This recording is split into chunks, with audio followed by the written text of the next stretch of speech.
are you supposed to give a fuck about, according to you? Is it different for each person, or are there rules people can kind of follow to figure it out?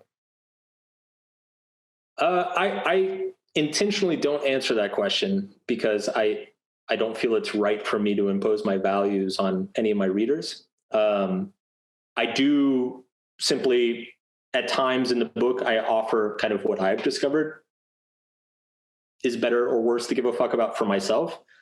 And I do provide... I'm going to harass you about that in a minute or two.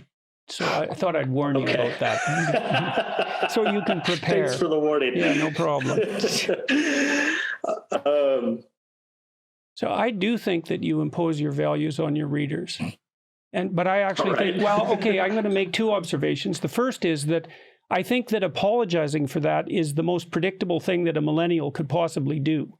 Because I think your generation, and perhaps even more the generation younger than you, what they've been taught above all else is that the cardinal moral sin is to judge, to be judgmental, right? To be discriminating.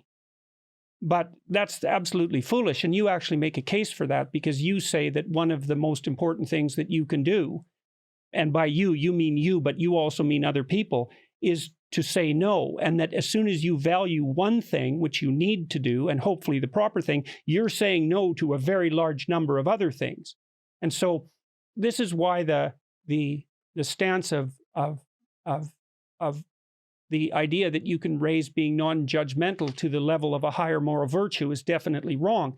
If your claim is correct, that your emotional state depends on your value structure, and it's more important than anything else to get your value structure straight, and if you have a value structure, you have to say yes to some things and no to others, then you immediately admit that there's a value hierarchy and there's some things at the top and some things at the bottom. And I think one of the real strengths of your book is that you at least begin to do that. And I think you do it explicitly.